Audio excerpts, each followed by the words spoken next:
যে আল্লাহ তাআলা আমাদেরকে ছেলে মেয়েদেরকে যে আমরা আজকে অনেক নসিহত শুনলাম, এগুলোর জন্য আমরা তাদের জন্য একটু দোয়া করব, খাস করে বিশেষ করে মাওলানা একটু আগে যে দোয়া বলেছেন সবাই মুখস্থ করেছি। রব্বানা হাব লানা মিন আজওয়াজিনা যুররিয়াতিনা কুররাতা আয়ুন ওয়াজআলনা লিল মুত্তাকিনা ইমামা। ছেলেমেয়ের প্রতি ফেড আপ হয়ে গেছি, তাদের মানে মেজাজ খারাপ হয়ে গেছে, তাদেরকে আমরা বকাবকি করি, তাদেরকে আমরা দেখতে চাই না, তার সঙ্গে খেতেও বসবো না, এইভাবে বয়কট করি। এগুলো না করে আমরা মনে করতে হবে আমি তাকে ভালো কথা বলছি, সে কেন ঘাড় তেরামি করলো, সে কেন আমার সঙ্গে তর্ক করলো, সে কেন আমার কথা শুনলো না। আমাদের অনেক কষ্ট চলে আসে অটোমেটিক্যালি, আমি বাবা আমাকে সম্মান করলো না, আমি মা আমাকে সম্মান করলো না। আর এটা কেন করে নাই? সে যদি সত্যিকারভাবে বুঝতে পারতো তাহলে এরকম করতো, বুঝে নাই। তাহলে আপনি আমি রাগ করে বকাবকি করে ধমক দিয়ে দূরত্ব তৈরি করে কোনো লাভ নাই। বরঞ্চ মনে করতে হবে সে তো তার বুঝ নাই, আমি ঠেকে গেছি আল্লাহর কাছে, সে তো মনে হয় ঠেকে নাই। সে যে ঠেকে নাই এটা সে মনে করতেছে, সেটা বুঝবে অনেক পরে, কিন্তু এখন আমি বুঝতেছি আমি ঠেকে গেছি। কাজেই আপনি বড়, আপনি মুরব্বী, আপনি পিতা, আপনি মা, ছেলে মেয়েকে খালি শাসনই করবেন হবে না। আপনি মনে করবেন যে তাদেরকে আপনি ঠেকে গেছেন, আল্লাহ তাদের দায়িত্ব আপনাকে দিয়েছে কু আনফুসাকুম ওয়া আহলিকুম নারা, পালন করার জন্য। আপনি যদি ত্রুটি করেন আল্লাহর কাছে আপনি ঠেকে যাব। তারা পরে বুঝবে। সুবহানাল্লাহ, এমন হয় যে স্বামী স্ত্রীর মধ্যে যখন অসুবিধা যায়, দেখা গেল যে মারা গেছে একজন, মরে গেছে, এখন আরেকজন বেঁচে আছেন, এখন উনি অনেক আফসোস করছেন। আমার কাছে প্রায় খবর আসে এরকম, আহারে অমুকে যদি একটা হেল্প করতে আমাদের দুজনের মধ্যে মিলাই দিতে, কতই না বলে, আহারে বেচারা মরে গেলো, বেচারি মরে গেলো, আহারে আমি এখন আল্লাহর কাছে কি করব, আমি এখন আফসোস করতেছি। তো এভাবে করেই সন্তানকে, ছেলে মেয়েকে, স্বামী স্ত্রী, পিতামাতা, ভাই ভাই সম্পর্ক, এগুলো অনেক সময় নষ্ট হয়ে যায়। এই দুনিয়ার বিষয়গুলো খুঁটিনাটি আমাদের মধ্যে অনেক সময় দূরত্ব পয়দা করে ফেলে। যখন মানুষের সামনে জান্নাত থাকে, জাহান্নাম থেকে বাঁচার চিন্তা থাকে, তখন এগুলো সবগুলো সেকেন্ডারি হয়ে যায়, এগুলো সবগুলো সেকেন্ডারি হয়ে যায়। আমাদের আসল থাকবে যে দুনিয়ার মধ্যে অমুক কথা আমাকে কষ্ট দিয়েছে, অমুক কথা আমাকে অমুকে দুর্ব্যবহার করেছে, আমার ছেলে আমার সঙ্গে বেয়াদবি করেছে, এগুলো আমরা মনে নিয়ে আমরা দূরত্ব পয়দা করে ফেলি। এগুলো অনেক ক্ষতির কারণ হয়ে যাবে। আমি ঠেকে গেছি, আপনি ঠেকে গেছেন। যে মনে করে আমি ঠেকেছি, আমি উদ্যোগী হয়ে এটাকে ইমপ্রুভ করব, সে আমার ছোট, সে আমার কাছে মাফ চাওয়ার কথা, সে চায় না, কিন্তু আমি এগিয়ে গিয়ে তাকে আদর করব, তাকে আমি উদ্ধার করার চেষ্টা করব, সে আল্লাহর কাছে বেশি পাবে না কম পাবে? বেশি পাবে। এইভাবে করে আমাদের পারিবারিক জিন্দগি, আত্মীয়তার সম্পর্ক, ছেলে মেয়েকে মানুষ করা, সবগুলোকে আমরা ফোকাস করতে হবে, কারণ আমরা আল্লাহর কাছে যেন ঠেকে না যাই। আর আপনি চেষ্টা করার পরে এমন যদি হয়ে যায়, আল্লাহ মাফ করুন, আপনি এত চেষ্টা করেছেন, আল্লাহ দেখেছেন সব কিছু, কিন্তু আপনার ছেলেটা অথবা মেয়েটা নষ্ট হয়ে গেছে নিজ দায়িত্বে, আপনি আল্লাহর কাছে পার পেয়ে যাবেন।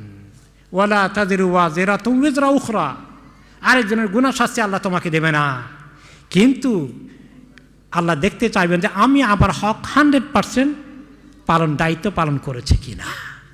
আমাদের ছেলেমেয়ের দায়িত্ব যেন আল্লাহ আমাদেরকে পালন করার তৌফিক দান করেন। আমাদের সবার ছেলেমেয়েগুলোকে আল্লাহ কুররাত আয়ুন বানিয়ে দিন। যদি এই বিষয় উপলক্ষে কোনো প্রশ্ন থাকে, আমরা দুই তিনটা প্রশ্ন নিয়ে আমরা শেষ করে দিই ইনশাআল্লাহ। ওনার প্রশ্ন হচ্ছে যে মেয়েরা, অনেক মেয়ে, সব মেয়ে না হয়তো, মেয়েরা বিয়ে বসতে চায় না আজকালকে, তখন যদি আমরা একটু ফোর্স করে দিতে চাই তাহলে আবার ফোর্স ম্যারেজ হয়ে যাবে, দুই দিকেই মুশকিল।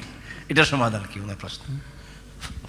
জাযাকাল্লাহ খায়রান। এটা একটা বড় ক্রাইসিস আমাদের উম্মতের জন্য, এটা ঠিক।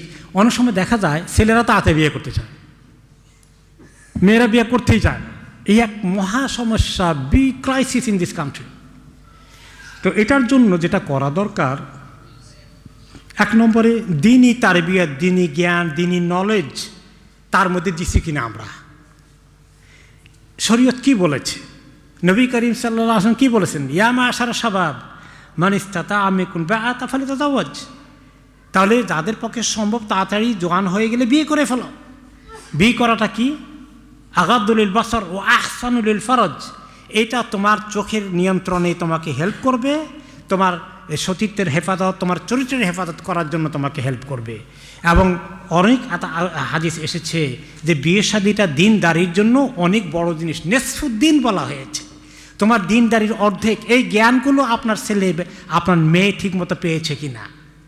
তাকে এগুলো শোনানো হয়েছে কিনা, এটা 1 নম্বর কাজ। যত আমরা এগুলো তাদেরকে দিনের কথা শোনাবো তখন গিয়ে তাদের মধ্যে একটা ধারণা হবে। এখন এটা না শোনা পর্যন্ত আউটসাইডে যে সোসাইটিতে আমাদের ছেলে মেয়েরা স্কুল কলেজ ইউনিভার্সিটিতে লেখাপড়া করছে সেখানের ট্রেন্ডটা কী, সেখানে কিন্তু দেখা গেল যে বিয়ের সাথে লেটে করা, প্রফেশনাল লাইনে ডিগ্রি করতে থাকা, এরপরে জব করা, টাকা হাতে আসবে, নিজে গাড়ি চালাবে, এইগুলোর দিকে তাদের একটা মানসিকতা তৈরি হয়ে যাচ্ছে। সোসাইটি থেকে ম্যাটেরিয়াল একটা আইডিয়া চলে আসতেছে, আর দিনের আইডিয়াটা একবারে দুর্বল, ওটা আমরা ঢুকাই নেই মাথার মধ্যে ভালো করে। তাহলে এই পার্থক্য হয়ে গেল না? তাহলে আমরা শুরু থেকে আমরা কেন গাফলতি করেছি, কেন গাফলতি করি, কেন এটা তাদেরকে আমরা তাকিদ করি নাই, তাম্বি করি নাই এবং বুঝাই নাই যে দেখো মা বাবা, আল্লাহ তাআলা মেয়েদেরকে যে বড় দায়িত্ব দিয়েছেন, ঘরের দায়িত্ব সবচেয়ে বড়। তুমি একদিন ভালো মা হবা, আর আল্লাহ তোমার সন্তান সন্ততি দেবে নিয়ামত, এগুলো পেতে হলে তোমাকে ভালো গৃহিণী হওয়া লাগবে, ভালো ওয়াইফ হওয়া লাগবে, ভালো মা হওয়া লাগবে। এইটা তোমার সবচেয়ে বড় ফোকাস। তুমি ব্যাংকের বিরাট ম্যানেজার হয়ে যাবা, তুমি এত বড় অফিসার হয়ে যাবা, এগুলোর দায়িত্ব তো আল্লাহ তোমাকে দেয় না। এগুলো কাকে দিয়েছে? তোমার হাজব্যান্ডকে আল্লাহ দায়িত্ব দিয়েছে। তো এই জন্য তাদের এই মাইন্ডসেটটা অনেক আগে থেকে তৈরি করতে হবে। এবং এগুলোর জন্য নিজে বলে আমরা তো এত লেখাপড়া করি না, আমরা কি করব, নিজেরা যতদূর পারি নিজেরা জ্ঞান শিখি বাড়াই। এরপরে 2 নম্বর হলো যে এখানে মেয়েদের জন্য আলাদা যে সার্কেলগুলো আমাদের এখান থেকে শুরু করে বিভিন্ন জায়গায় আছে, যেখানে ভালো সার্কেলগুলো, কোনো সার্কেলে আবার আছে বেশি মডার্ন হওয়ার জন্য ওদিকে ঢেলে দেয়। এখন দেখতে হবে যে পর্দা পুষি থেকে শুরু করে আবেদা বানায়, দিনদারি বানায়, মানে আল্লাহ তাকওয়া সৃষ্টি করে, এই সমস্ত ভালো ভালো সার্কেলগুলোর সঙ্গে তাদেরকে ঢুকাই দেওয়া। মেয়েদের বেশ কিছু প্রোগ্রাম এখন অনলাইনেও আছে, অনলাইনে ভালো মন্দ দোনোটা আছে, কিন্তু আবার দেখতে হবে, খেয়াল রাখতে হবে কোথাকার লেকচার শোনে। কিছু কিছু তো আছে ফেমিনিজম পয়দা করে। আরে তুমি কি কম নাকি? তোমার নিজে আরেকজনের স্বামী হয়ে সে তোমার পকেট খরচ দেওয়া দরকার কি? তুমি ভালো চাকরি, তোমার বেতন আসবে, তোমার কড়কড়া পয়সা আসবে হাতের মধ্যে, যা খুশি তা বাজার করতে পারবা, দরকার কি আরেকজনের কাছে ঠেকার জন্য? হ্যাঁ, এইগুলো এই সমস্ত বুদ্ধি তারা পায় যে সোসাইটিতে আছে, এইগুলোই তো শেখায়। তাহলে আসুন আমরা নিজেরা জ্ঞান বৃদ্ধি করি, লেখাপড়া করি। এই যে আমাদের এখানে ইসলামিক আলোচনা তাফসির হয়, মাহফিল হয়, বিভিন্ন হয়, মাশাআল্লাহ অনেক ভাই নিয়মিত কমিটেড আছে, কিন্তু অনেক ভাইয়ের আছে কোনো খবর নাই। ওই সময়টা কী করেন? গল্প করে আড্ডা দেন। এরপর আমাদের এখানে মেয়েদের বিভিন্ন সার্কেলগুলো আছে, কোথায় কখন কোন সার্কেল কোন বয়সের কোথায় দিলে ফিটিং হবে, এগুলো আনে নেওয়ার ব্যবস্থা করা। এইভাবে করে আমরা পরিকল্পনা করতে হবে ছেলে মেয়েগুলোকে লাইন করার জন্যে। ভাইয়ের প্রশ্ন হচ্ছে 7 বছর থেকে এদেরকে শিক্ষা দেওয়া নামাজ, আর 10 থেকে ফোর্স করা, এখন এদেরকে কি কৌশলে কাবু করা যায়, নামাজ পড়তে বাধ্য করা যায়? এটা জি, মানে 10 বছরেরটাই যে বাধ্য করে পড়ার জন্য, ওইটা কীভাবে কতটুকুন দেওয়া যায়, ইমপ্লিমেন্ট করবে, রাইট। এখন হাদিসে শব্দ বলেছে যে দরকার হলে শাসন করো।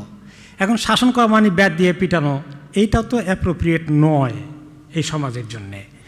তো আর কোনো সমাজের জন্যই এটা ভালো না। সব জায়গায় মোটিভেশন দিয়ে তৈরি করে ওখানে একটু সিরিয়াসনেসের কথাও বোঝানো হয়েছে, মেইনলি ফোকাস করা হয়েছে, এমফাসাইজ করা হয়েছে। এ হালকাভাবে নিও না, মেকশিওর করো তারা যেন 10 বছর হয়ে গেলে নামাজ মিস না করে। সেটা আমরা কায়দা কানুন বুঝাই শুনে আমরা সেগুলোকে করব।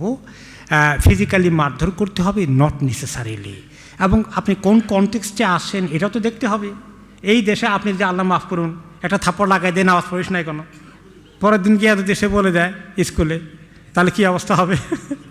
এই জন্য এগুলোও খেয়াল রাখতে হবে যে উদ্দেশ্য কি। আসলে ফিজিক্যালি ব্যাট নিয়ে নবী করিম সাল্লাল্লাহু আলাইহি ওয়াসাল্লাম পিটাতে বলেছেন এইটা নয়, বরঞ্চ শাসন করার অর্থ হলো যে সিকিউর করা, পিতামাতাকে আল্লাহ অথরিটি দিয়েছে, এটাকে ব্যবহার করবে, স্বাভাবিকভাবে পিতামাতার কথা শুনবে।